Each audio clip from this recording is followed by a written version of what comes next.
ፍቅሬን አጥቻለሁ። ሰሚኛለሽ? አንቺ ስለ ፍቅር ለማውራት አንደበት የለሽም። ለማንኛውም ፍቅርን በማጣት አንድ እኩል ሆነናል። እንኳን ደስ አለ። አባዬ ሁሉንም ነገር እንደሚያውቅ እያወቅሽ እስከዛሬ ስታስመስይ ነበር አብረሽን የኖርሽው። እኔ ግን እንደ እህቴ ያይሽ ስለነበረ ነው ሁሉንም ነገር ሳማክርሽ የነበረው። አንቺ ግን ላዩ ላይ አስመሳይ ነሽ። ለማንኛውም ከመወዳት ፍቅረኛ ጋር ስላጣላችሁኝ እንኳን ደስ አለሽ። ወይ ዳንኤል በጣም እድለቢስ ነው። እንዴት? ኤዱን በማጣቱ ነው እንዴ? በአስተሳሰቧ፣ በውበቷ፣ በሁሉም ነገሯ የምሬ ነው የምልሽ። ኤዱን በማጣቱ መቆጨት አለበት አይደል? የተማረች ነች። ፍቅር አስጣት ታውቃለች። እንዴት እንደምትንከባከብና ትሪት ማድረግ እንዳለባትም ታውቃለች። ታዲያ ታቦት ሁሉ ዞሮ ቢሳለም ኤዱን የመሰለች ሴት የሚያገኝ ይመስልሻል? ልክ ነህ። ካሌብን አላፈቅረውም እንዴ? ይሄ ደግሞ ምን አይነት ቀልድ ነው? የወደድኩት ሰው ክፍለ ሀገር ነው። አብሮኝ የተማረ አብሮ አደገኝ። የወደድሽው ሰው አስከፋሽ? አዎ። ምን ቆረጠኝ ብሎ አስከፋሽ? ተስፋ አድርጌ ስጠብቀው ነበር እኮ። ምን? ያንቺ ቃል ሰጥቶ እንዴት አገባ? ቃሉንማ መጀመሪያም እንኳን ሰጠኝ። ክፋት አስቤ ሳይሆን ክፋት አስበሽ እንጂ ውስጥሽ በክፋትና በተንኮል የተሞላ ነው። ለዛ ነው ህመምተኛ ሰውን ማሰቃየትና መግደል ስራዬ ብለሽ ያልሽውሽ። ቆይ ለምን ክፉ ታደርገኛለህ? ክፋትማ ቢገልጽሽ መልካም ነበረ። ቆይ ግን ምን ባደርግ ነው ይህንን ቤተሰብ ግልብጡን ማውጣት የምችለው? ምን ባደርግ ነው ቆይ ንብረቴን ካለከልካይ ማግኘት የምችለው? የተጸጸተ ሰው ያበላሸውን ነገር ሳያስተካክል እንቅልፋት አይደለም። የበደልኩት ሰው ጋር በጸጸት ከመኖር ራሴን ችዬ መኖር እመርጣለሁ። ምርጫው ስህተት ነው። ይልቁንስ እጄን ያዘኝና ለትልቅ ዓላማ እንነሳ። ትሰሚኛለሽ? ዳግመኛ በአንቺ የሰይጣን እጅ ስራ ላይ አልገባም። አንተ የበደሉን ይቅር ብለህ ይቅርታ የምታስተምር ሰው። አንተ በደል አይገባህም ነበር። እኔም ይቅርታ የሚገባኝ ሰው አይደለሁም። ግን እባክህን ይቅር በለኝ። ድጋሚ በጸጸት አለንጋ መገረፍ አልፈልግም። እባክህን አባዬ ይቅር በለኝ። ዳንኤል ቤቱን ለቆ ሄደ። አባዬንም ይቅርታ ጠይቀ፣ ተጸጸተ። ሁሉም ነገር በስራቸው አፈሩ። ሁሉም ነገር ሲገባው አሁን ላይ ራሱን ማግኘት መፈለግ አለብኝ ብሎ እየተጸጸትኩኝ ከምኖር እባክህን አባዬ ከልብህ ይቅር በለኝ በማለት ከአባዬ እግር ስር ተደፍቶ ይቅርታውን ጠየቀ። በዚህም ጊዜ እኔ መሄድ አለብኝ ብሎ ቤቱን ለቆ ሄደ። ትሁቴም ከካሌብ ያላትን ፍቅር ሳታስረዳው ተጣሉ። ካሌብም ፍቅሯን አልተረዳትም። ምክንያቱም ሳያቅ እንዴት ይቀበላት? ካሌብና ትሁቴም ተጣሉ። ለምታፈቅሪው ፍቅረኛሽ ስጪው ይሄንን ሀብል ብሎ የሰጣትንም ስጦታ እንካ ሀብልህን ብላ መለሰችለት። ይሄንንም ያየው ምንድን እየታደ ነው? በቃ አልፈልግም አመሰግናለሁ ብላ መለሰችለት። ይሄን ያየውም ካሌብ በቃ ሁሉም ቤቱ በአንድ እግር ቆመ። ክፋተኛዋ ቲና ግን አሁንም ከጸጸቷ ምንም ጭራሽ ልትታረም አልቻለችም። ምንም ልትጸጸትም አልቻለች። እጅ ለእጅ ተያይዘን አብረን እንስራ እባክህ ዳኒ፣ ሁለታችንም አሁን ተለያይተናል። ኤዱን በማጣቱ እሱ ልቡ ተሰብሯል። ታርቆ ነበር። ነገር ግን ኤዱ የሰማችው ነገር ልቧን ሰበረው። አባዬን ምን ሲያደርጉት እንደነበረ። ሰላም ጤና ይስጥልን ውድና የተከበራችሁ የቻናሌ ቤተሰቦች እንኳን ወደ ቻናል በሰላም መጣችሁ። ትሁት ክፍል 46 ተለቀቀ። ወደ 45 ስንመለስ እንግዲህ አባዬ እኔ ይቅርታ ልጠይቅ፣ እኔ ይህን ያክል ክፉ ነኝ ምን አድርጌ ነው እያለች ክፉ ስታደርግ የነበረችው ቲና፣ ዳኒና ኤዱ ደግሞ ታርቀው ነበረ። አባዬ ሁሉንም ነገር በይቅርታ አስታርቋቸው ወደ ማንኛውም ፍቅራቸው እንደ በፊቱ ተመልሰው ነበር። ምን የሰራሽው? እኔ ይህን ያክል ክፉ ነኝ፣ ይህን ያክል መጥፎ ሴት ነኝ እያለች ራሷን ስትክብ ነበረ ቲና ይሄንን ሲላት አባዬም አያስታውስም ብላ ዊስቸር ላይ ስታሰቃየው የነበረው ጸጉሬን ወጥ የለቀለቅሽኝን ፊቴን ምን ጥሩ ነገር አለሽና ነው? አንድ እንኳን የሚነሳ ጥሩ የለሽም። ዊስቸር ላይ ሆነ ብዙ ነገር አድርጌልሃለሁ የሚል ነበረ። ጥሩ ነገር የሰራ ይመስላል። አባዬ ግን ሁሉንም ነገር ስለሚያስታውስ ትሁትና እሱ ስለሚያውቁ አንቺ ምንድን መልካም ስራ የሰራሽው? ጥሩ ነገር ጸጉሬን ወጥ ስለቀልቅኝ ምግብ ስለቀልቅኝ እንደዛ ስታሰቃይኝ ጭንቅላቴን ይዘሽ ወይስ ምንድን አንድ መልካም ነገር አለሽ እና ላስታውስሽ? ምን የሚነገራለሽ? የሰይጣን ስራ እያላት የሰይጣን ትንሽ እህቱ እያላት ነበረ። ወይስ ከዳኒ ጋኔ ፊት እየተዳራችሁ የምትሄዱት የምታደርጉትን ሲል ሁሉም አፈሩ፣ አንገታቸውን ሰበሩ። ሁሉንም ስታደርገው የነበረውን አስታውሶ ሁሉንም ነገራቸው። የዚህ ጊዜ አፈሩ። መጥፎ ስራ እውነቱ ሲወጣ ያሳፍራልና ሁለታቸውም አንገታቸውን ሰበሩ። ዳንኤል ተጸጽቷልና የሚያደርገው ቅጡ ጠፋው። ይህን የሰማችው ኤዱም ስሜቷን መቆጣጠር አቃታት። አባዬም ተነስቶ ሄደ።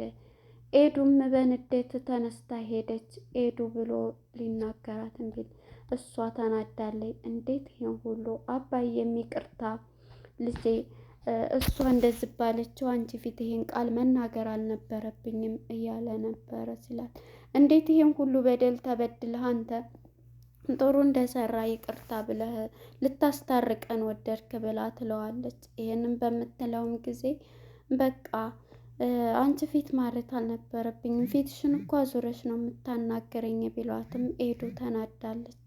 ምንም ካሁን በኋላ የማደርገው የለም ብላ ተነስታ ኤዱም ትሄዳለች። የዚህ ጊዜ ዳንኤልም ታረኩኝ፣ ወደ ፍቅሬ ተመለስኩኝ፣ ወደ መወዳት ኤደን ብሎ ያደረገውን ተጣልተው ቤቱ በአንድ እግር ቆመ።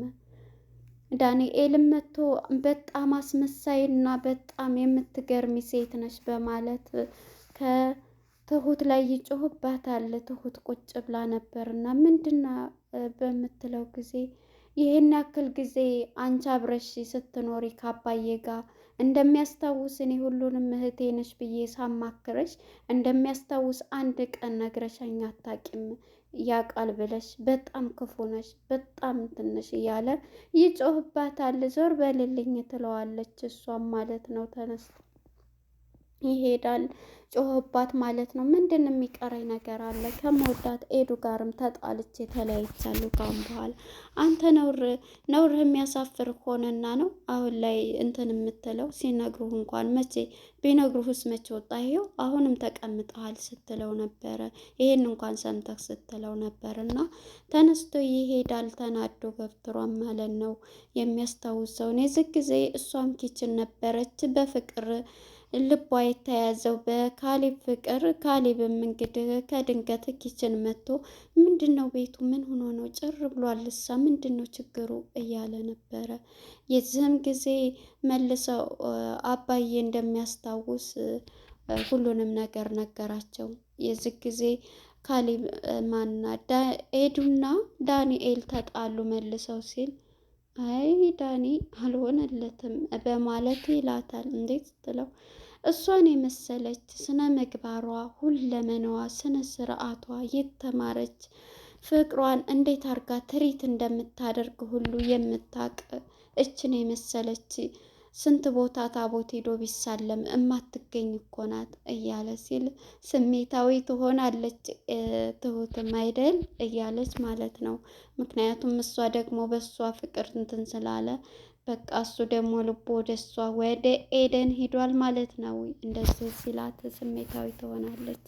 የዚህ ጊዜ በቃ ምንም ነገር እንትን አልም በማለት ተናዶ እሱም ሲወጣ እሷም ትናደዳለች። እኔ እየጠበቅኩት ይሄን አይነት መልስ ስለ እሷ ድንቅ ይገልጽልኛል በማለት ትናደዳለች። ትሁቴ እኔ ያፈቀርኩት እያለው እንዴት እኔን አያሞግሰኝም በማለት ትሁቴም ተናዳ የምታጸዳበትን ፎጣ ተወረውረዋለች። እንግዲህ ካሌብ ነው ዳንኤል ተመልሶ ይቅርታ እሷንም ደግሞ ሊጠይቃት ይመጣል። ከመጣም በኋላ በቃ ይቅርታ እኔ እኮ በቃ እንደዚህ እንትን ስላልሽ ነው ቢላትም ቢሆንስ ታዲያ ምንድን ላድርግህ? አንተ ሁሌም ተቀምጠህ እንደዚህ እንትን ትላለህ። በቃ ይቅር በይ። ምን ሆነሽ ነው ፊትሽን? ታዲያ እኔ ነኝ እንትን የተጣላሁት ቢላትም በቃ አትናገረኝ ትለዋለች። አይመለከትህም ትለዋለች።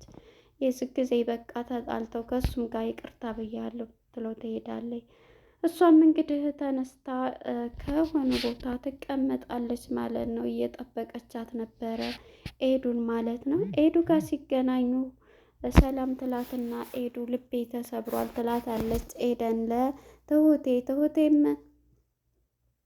አይዞሽ በቃ ወንዶች ሲባሉ ውሸታም ናቸው፣ ሁሉም ማስመሳይ ናቸው ትላታለች። ምን ነው ታዲያ አንቺ ደግሞ እንደዚህ የሆንሽው ትላታለች። አይ በቃ ምንም አልሆንኩኝ፣ ደግሞ እኔ በሱ ላይ ያለሽን ለመግለጽ ነው እንጂ እኔ ካሌብን አላፈቅረውም ትላታለች።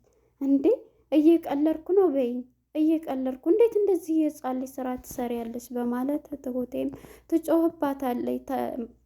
ኤዱ ማለት ነው ትሁቴ ላይ ካሌብን አላፈቅረውም፣ በቃ በፊት እንደምታፈቅረው ነበረ፣ በሱ ላይ ያለውን ነገር እስኪ አንቺ እንትን የምትሆን እንትን ለማለት ነው ለመፈተን ነው ስትላት፣ እንዴት ይህን ታደርጊያለች በማለት ትጮህባታለች ማለት ነው። ኤዱም በጣም ትናደዳለች። በጣም እያናደርሽ ነው ትላታለች። የዚህ ጊዜ እሷም እንግዲህ ልትረዳት አልቻለችም እና ማንና ያፈቀርሽው አገር ቤት ነበረ? እሱ ነበረ በቃ አብሮኝ መርጌች የሚባል ነበረ እሱ ነበር፣ ግን በቃ አግብቷል፣ እሱም ሌላ እንትን ብሏል እያለቻት ነበረ። እንዴት ነው እንደዚህ የምትይኝ እያለች በጣም ትናደዳለች ማለት ነው። እሷም ይሄንን በምትላት ጊዜ በጣም ተናዳ ትሄዳለች ማለት ነው። እናም እንግዲህ ወደ ቲና ጋር ስንሄድ ቲና እንግዲህ የሰይጣን ስራዋን ከዳንኤል እንደ በፊቱ አገኛለሁ ብላ በቃ ሁለታችንም አሁን እኩል ነን፣ ስለዚህ እነዚህን ሰዎች አንድ ነገር አድርገን ማጥፋት አለብን እያለችው ነበረ። ይሄንን በምትለው ጊዜ በፍጹም እንዴት ነው እንደዚህ የምትዩ? ሁለተኛ ካንቺ ከሰይጣን ጋራ መልሼ ስራ ምንም አልተባበርምም። ራሴን እስካሁንም ላደረግኩት ቆሻሻ ነገር በጣም እየጠላሁ ነው ራሴን። አንቺ እንዳውም የምታውቂ ከሆነ ንስሐ ግቢ፣ አንቺ በንስሐ የማይጠራና ንስሐ ግቢ። መልሼ ግን ከአንቺ ጋር እንኳን አይደለም አብሬ ግብረ አበርሽ ልሆን ማየትም ቀርቶ አልፈልግም። ቢካልሽ ግን ብሎ ሊያንቃት ይደርሳል። ከአሁን በኋላ ተጸጽቻለሁ እስካሁንም ላደረግኩት ነገር እያላት ነበረ። እንግዲህ ይህንን ብሏት እሱም ብዙ ነገር እንትን ካለ በኋላ በቃ ትሁቴም ሁሉንም ነገር እንደዚህ ብላት ከእንትና ጋርም ትለያለች ከኤዱ ጋራ። ኤዱ ግራ ተጋብቷታል። ምክንያቱም የምታፈቅረው ካሌብን ነው። ካሌብ ደግሞ የሰጣት ስለ እንትና ውበት ድንቀት ነው የሰጣት ስለ ኤደን ማለት ነው። እሱ በእርግጥ እዚህ ቦታ ላይ አያቅም። ያው እሷ ልታስመስል እንትን ብትልም ሀብልም ቢሰጣትም እሺ ያፈቀርኩትን እንትን እላለሁ እያለችው ነበር እና አላወቀም።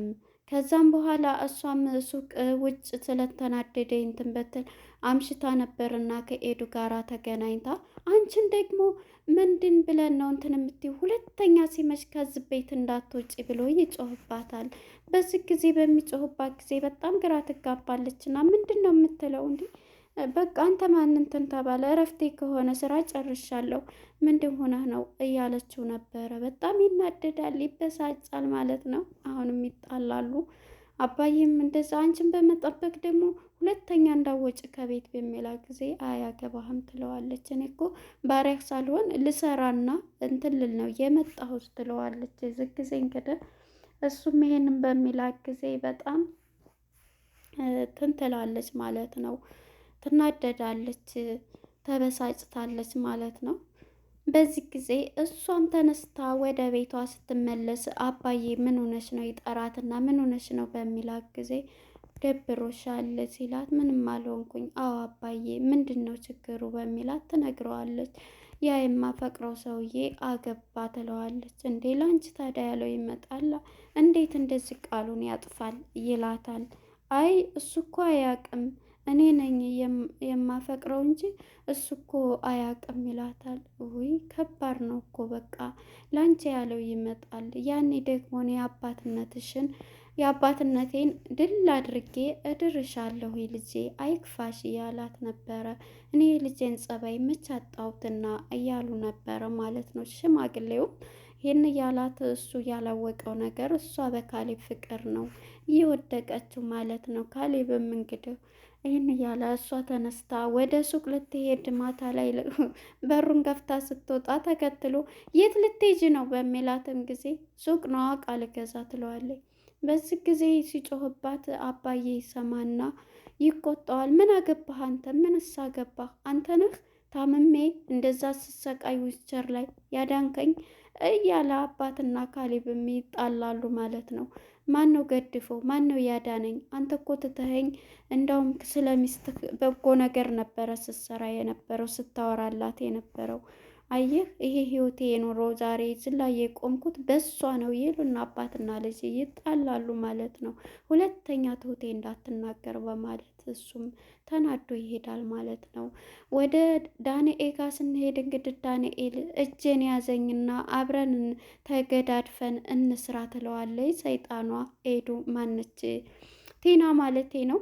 ቲናን ሂጅ ይህን እያለች በፍጹም ከአንቺ ጋር የማደርገው ነገር የለኝም ካሁን በኋላ ተጸጽቼ አባዬን ይቅርታ ብዬ ኤዱን እንኳን ባላገኝ ቤቱን ለቅቄ ሄጄ ራሴን ፍለጋ እሄዳለሁ ብሎ ወሰነ። ወደ አባዬ ጋር በመደፋት አባዬ እስካሁን ላደረግኩን ነገር አባዬ ከልብ ይቅር በለኝ፣ ሁለተኛ አልገኝም በማለት ሁሉንም ነገር ሻንጣውን አዘጋጅቶ ብለምነውም ይሄን ቤት እንዴት ነው ማጥፋት ያለብኝ እንዴት አርጌ እያለች ግን አሁንም ከጥፋቷ ማትማረው ቲና ብቻዋን ትፎክራለች። አሁን ብቻዋን ቀረች።